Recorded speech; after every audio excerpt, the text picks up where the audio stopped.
حضرة المكرمين والمحترمين para habaib, para kiai, para asatid, para sepuh, para hadirin hadirat, wabil khusus para tetamu Rasulullah SAW.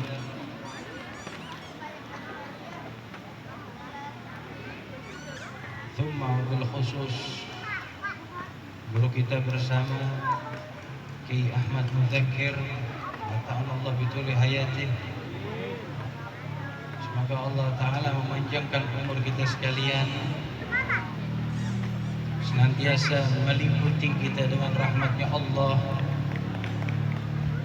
serta memberikan ampunan kepada kita sekalian, sehingga tidaklah kita bubar dari perkumpulan ini, melainkan Allah telah tetapkan bubarnya kita dalam keadaan diampuni oleh Allah Subhanahu wa Ta'ala.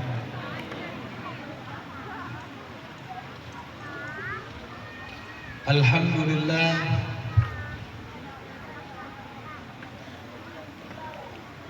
Alhamdulillah Al-Malik Al-Allam, wassalatu wassalamu ala sayyidina Muhammadin afdalil anam, wa ala alihi al-kiram wa sahabatihi al-alam. Alhamdulillah alladzi ikhtarana wa ikhtassana bil Islam wal iman, alladzaini rattaballahu ala wujudihima al-khuluda fi daris salam wa ala faqdihima al-khuluda fi daril intiqam. Alhamdulillah. Hadirin, hadirin,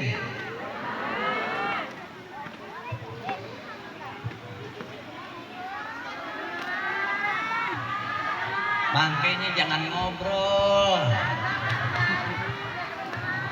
Kita di sini ngomong, sana ngomong juga. Kita arisan di sini tengah-tengah nih. Nyeting speaker mana, kencengin tuh katanya tuh. Coba. Tes. Yang salah siapa? Yang salah siapa coba? Tuh, yang ngatur. Hadirin. Semangat banget. Tanggal muda, pantesan. Harus semangat. Hadirin, ini saya mau kasih satu pengingat. Ini saya mau kasih satu pengingat, mohon disimak dengan baik. Mohon disimak dengan baik.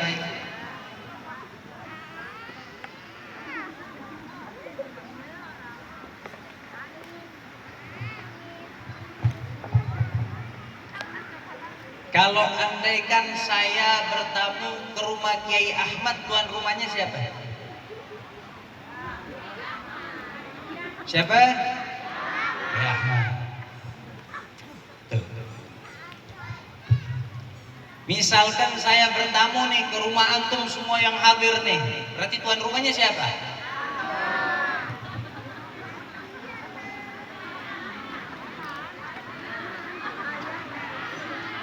Ya, boleh lah gitu. Enggak nih, beneran nih, dengerin dulu. Berarti kalau saya ke rumah antum semua nih, andaikan saya datengin rumahnya satu-satu nih, tuan rumahnya siapa? Antum semua kan, bener nggak? Itu bapak-bapak jangan tersinggung. Memang perempuan itu penguasa rumah itu. Pemimpin rumah tangga prianya, suaminya. Tapi kalau penguasa rumahnya para istri. Ya enggak? Kesian. Insyaallah Beb. Perempuan nih Beb, kalau belum kawin enggak minta surat tanah Beb. Sebelum kawin enggak minta surat tanah. Enggak minta perhiasan, kagak. Enggak minta rumah, enggak. Begitu kawin semuanya diminta. Benar enggak begitu? kasihan. Udah takdir, nikmatin. Udah ya? Kita serius ya? Siap serius nggak? Ya, senang nih kalau semangat begini. Lah kalau kita datang ke tempat ini, tuan rumahnya siapa berarti? Ini tuan rumahnya siapa? Yang teriak saya tadi mana sertifikatnya? Coba saya tanya. Lo ngejerit aja tempat saya, lo aku-akuin aja nih lapangan perumahan.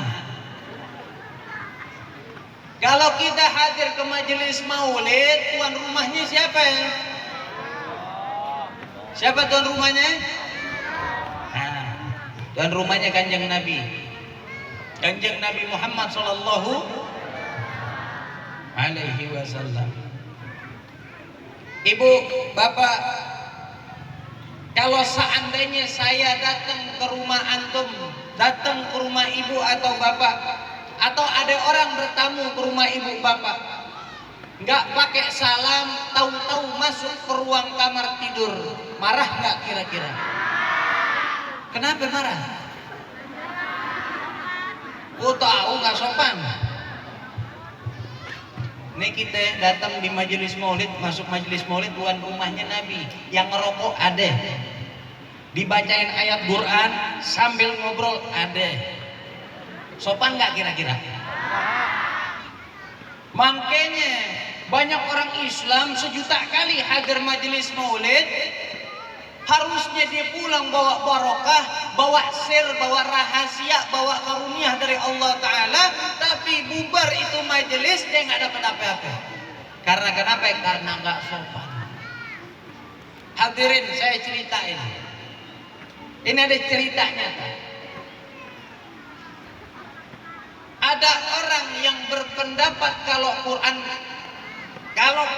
itu kalam Allah. Berdebat dengan orang yang berpendapat Quran itu makhluk.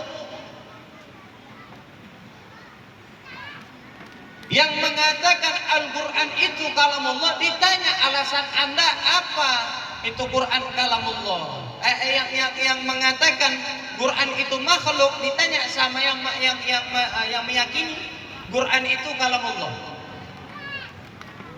Maksud kamu itu apa? Mengatakan Al-Quran itu makhluk tetapi bukan kalamullah. Dijawab apa? Karena Quran gak ada suaranya.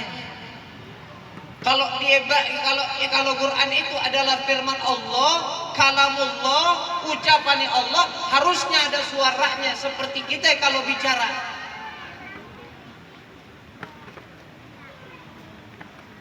Ngerti nggak? Kita kalau ngomong pakai suara kan? Nah, orang yang mengatakan Quran itu adalah makhluk, bukan kalamullah, dia mendasari pendapatnya karena apa? Karena Al-Quran gak ada suaranya. Jadi ini barang yang diciptain sama Allah Ta'ala. Ente tahu dijawab apa sama orang yang meyakini?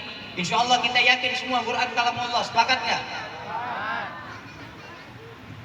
Dia meyakinin, ente tahu waktu Nabi Allah Musa alaihi salam,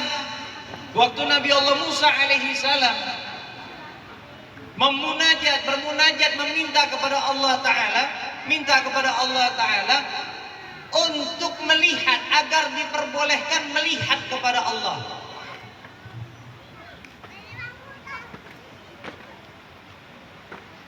Apa jawaban Allah Ta'ala? Ya Musa, kalau kamu ingin melihat kepadaku, coba kamu lihat dulu ke gunung yang ada di seberang mata kamu itu.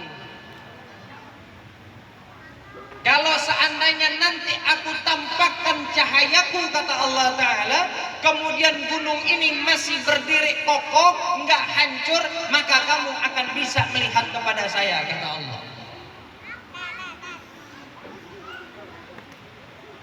Tapi nyatanya apa? Falamma tajalla rabbuhu, waktu Allah Ta'ala baru mulai menampilkan cahayanya saja, dakkal jibalu, Itu gunung hancur lebur. Wa khara Musa sa'ida. Dan Nabi Allah Musa alaihi salam tersungkur pingsan jatuh gedebuk. Gak kuat, baru lihat cahayanya doang. Itu baru cahayanya doang, hadirin. Itu sekelas Nabi Musa. Lah bagaimana kalau seandainya ini firman Allah, ucapan Allah Ta'ala, kalamullah, dikeluarin suaranya, kiamat di dunia. Makanya diperintah kita sama Allah, fa idza quri'al Qur'an fansitu kata Allah. Kalau Quran lagi dibacain, diam, simak. Jangan ada yang ngomong, jangan ada yang bicara. Ini yang lagi dibacakan firman-Nya Tuhan kita. Firman-Nya Allah. Kita minta ampunannya Allah, kita minta rezeki dari Allah Ta'ala, kita minta segala-galanya kebutuhan kita kepada Allah Ta'ala. Tapi waktu firman-Nya dibacakan, kita nggak punya sopan santun, kita nggak punya etika, kita nggak punya akhlak. Kita hadir duduk di majelis maulid, yang ngerokok asik ngerokok, yang ngobrol asik ngobrol. Ini lagi bertamu, kita semua lagi bertamu ke hadratin Nabi, ke hadapan baginda Nabi Shallallahu Alaihi Wasallam. Makanya saya kalau tanya, kepengen ketemu Nabi, terus dijawab, pengen be. Siap ketemu Nabi? Siap. Emang punya muka? Saya tanya lagi. Emang punya muka atau mau ketemu Nabi? Hadirin, Rasulullah Shallallahu Alaihi Wasallam mengatakan di dalam sabdanya, inni bu'ithu li utammima makarimal akhlak. Innama bu'ithu li utammima makarimal akhlak. Hanya saja aku ini diutus untuk menyempurnakan akhlak, kata baginda Nabi. Apakah ucapan baginda Nabi ini menandakan bahwasanya nabi-nabi sebelum beliau ini nggak bawa akhlak, nggak bawa pelajaran adab, nggak bawa pelajaran kesopanan dan kesantunan? Apa seperti itu keadaannya? Tidak. Semua nabi sebelum beliau datang membawa akhlak, datang membawa adab, datang membawa kesopanan, datang membawa kesantunan. Tapi sosok baginda Nabi besar Muhammad SAW diutus sebagai penyempurna akhlak, adab yang dibawa oleh nabi-nabi terdahulu. Maka seyogianya umatnya beliau, umatnya baginda Nabi besar Muhammad SAW punya akhlak, punya adab lebih baik daripada akhlak dari umat-umat Nabi terdahulu. Kira-kira begitu nggak sebenarnya? Kalau umat Nabi terdahulu diajarin akhlak sama adab, kalau kita umat Nabi besar Muhammad SAW diajarin akhlak yang paling sempurna, adab yang paling sempurna, maka nggak pantas hadirin, nggak pantas. Nggak pantas wujudnya kita, keberadaan kita hidup di atas buminya Allah Ta'ala, lagi bertamu, lagi menghadap ke Allah, lagi menghadap ke baginda Nabi SAW, atau lagi bermuamalah dengan sesama ikhwan, sesama saudara, sesama keluarga, sesama tetangga, sesama masyarakat. Akhlak dan adabnya kita jauh di bawah rata-rata akhlak dan adab serta kesopan santunan para umat-umat Nabi terdahulu. Saya curiga tuh kalau andaikan ada orang ngaku umat Nabi Muhammad tapi akhlaknya jauh dari akhlak umat-umat Nabi terdahulu, jauh dari akhlak yang diajarkan sama baginda Nabi besar Muhammad. Saya curiga dia mungkin umat Nabi Musa yang keselip di zaman sekarang. Iya, benar. Kalau ada orang ngaku umat Nabi Muhammad tapi akhlaknya sama kapasitasnya dengan akhlak umat-umat Nabi terdahulu, mungkin dia salah satu umat Nabi Sulaiman yang masih hidup sampai gini hari. akhlak kesopan santunan kita. Ini adalah hal yang paling bisa kita banggakan, yang paling kita bisa banggakan di hadapan umat-umat Nabi terdahulu. Umur boleh banyak, umur boleh menang umat Nabi terdahulu, tapi buat kapasitas akhlak, buat kapasitas adab, kita lebih hebat daripada umat-umat Nabi terdahulu. Makanya hadirin, makanya dikatakan hadirin, orang kalau benar dicinta sama Nabi, orang kalau benar kepengen dapat syafaat Nabi, orang kalau pengen dapat ampunan wasilahnya Nabi, orang kepengen urusannya digampangin wasilah barokahnya Nabi. Apa kata Habib Abdullah bin Alawi Al-Haddad di dalam salah satu syairnya? Beliau katakan di dalam salah satu syairnya, ini saya bacakan, saya agak lupa. Memang kalau orang hebat banyak lupanya. Mana itu ya? Dikatakan sama Habib Abdullah bin Alawi Al-Haddad, wa ayatu hubbillahi minna ittiba'uhu, kata beliau. Salah satu tanda bukti cintanya kita kepada Allah Ta'ala dengan mengikuti kanjeng Nabi besar Muhammad Sallallahu Alaihi Wasallam. Nabi besar Muhammad nyontohin kita akhlak nggak? Nyontohin kita adab nggak? Maka kalau betul kita cinta sama Allah, kita cinta sama Allah, kita mengagungkan Allah Ta'ala, maka wajib kita ikutin baginda Nabi besar Muhammad. Wajib bagi kita mengikuti kanjeng Nabi besar Muhammad Sallallahu Alaihi Wasallam. Bihi wa'adal ghufrana ba'dal mahabbati, kata beliau. Karena sungguh Allah telah menjanjikan ampunan akan Allah berikan kepada siapa orang yang mengikuti baginda Nabi besar Muhammad Sallallahu Alaihi Wasallam dengan penuh cinta. Saya ikutin Nabi besar Muhammad karena apa? Karena saya cinta sama beliau. Setelah Anda ikutin Nabi besar Muhammad dengan penuh cinta, dengan landasan cinta, Allah janjikan setelahnya akan Allah bagi ampunan. Maka itu dikatakan sama beliau, wa man yuti'il hadi ata'a ilahu. Barang siapa yang mentaati baginda Nabi sallallahu alaihi wasallam, maka sungguh dia telah mentaati Allah. Wa man ya'sihi ya'sil ilaha wa yumghati.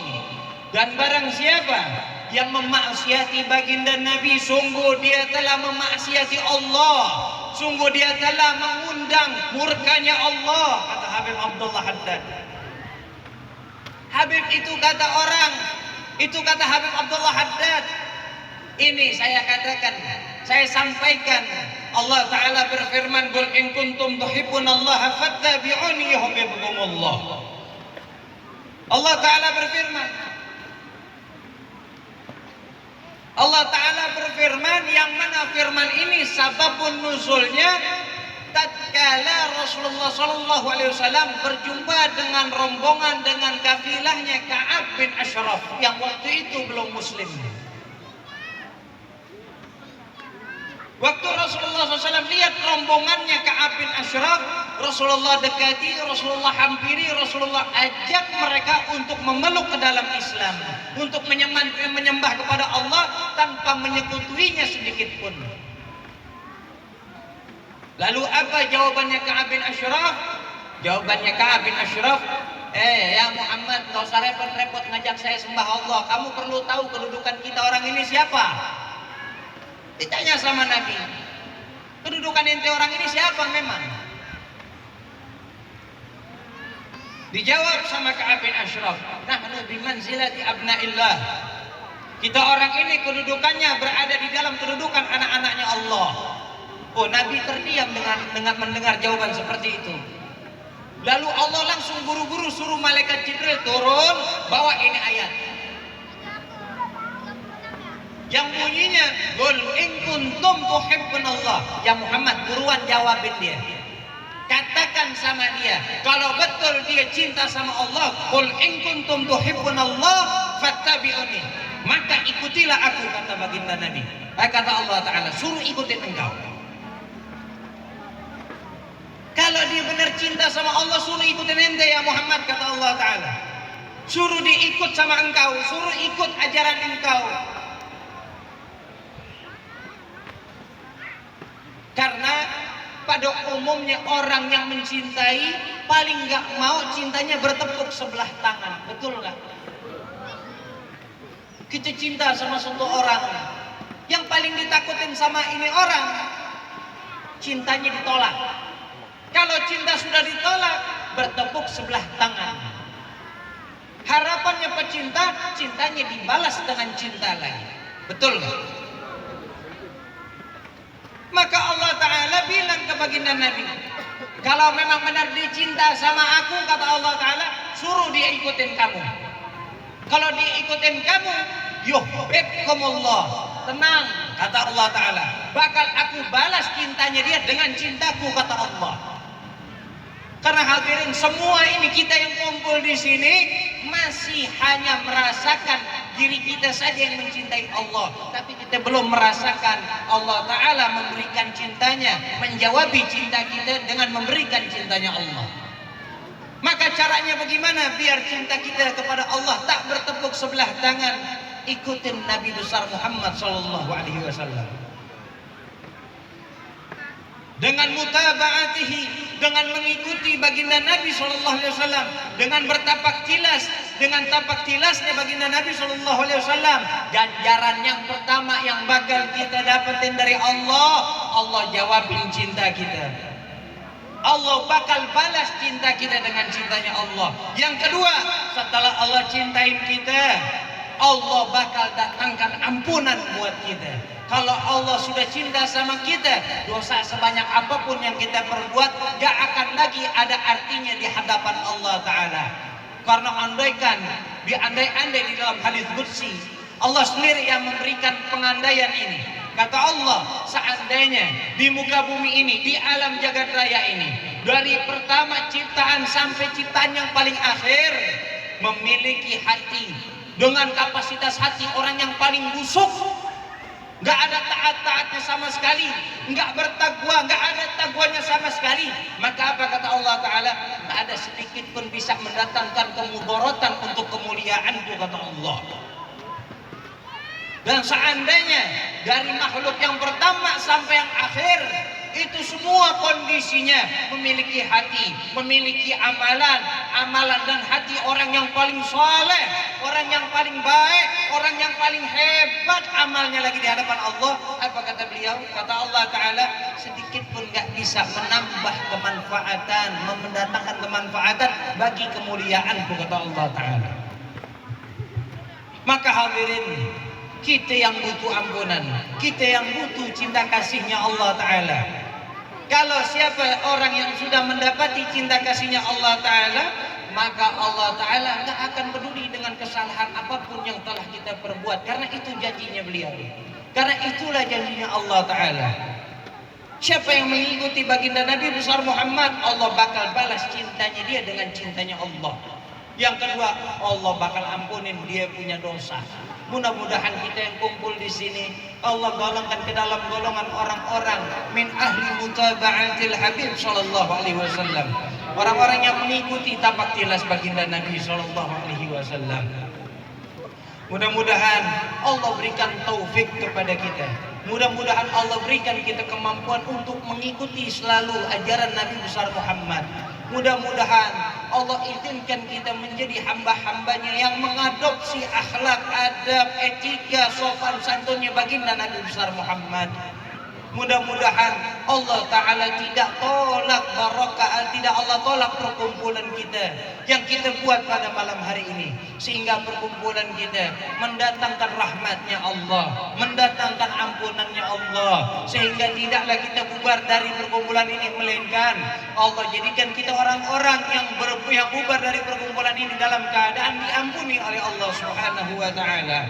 Rabbi zidna ilma wa wasi'na fi rizqi wa barik lana fi ma razaqtana waj'alna mahbuban fi qulubi ibadik عزيزا في عيونهم واجعلنا وجها في الدنيا والآخرة ومن المقربين يا كثيرا نوالي حسن الفعال يا قائما بلا زوال يا مبدئا بلا مثال فلك الحمد ولك منا ولك الشرف على كل حال يا محاول الأحوال حاول حالنا والحال جميع المسلمين لحسن الحال يا مقلب القلوب والأبصار ثبت قلوبنا على دينك ثبت قلوبنا على دينك ثبت قلوبنا على دينك وعلى طاعتك وعلى محبتك وعلى محبة رسولك ربنا تقبل منا إنك أنت السميع العليم فتب علينا إنك أنت التواب الرحيم ربنا آتنا في الدنيا حسنة وفي الآخرة حسنة وقنا عذاب النار وصلى الله على سيدنا محمد النبي الأمي وعلى آله وصحبه وسلم والحمد لله رب العالمين والعفو منكم. بارك الله فيك.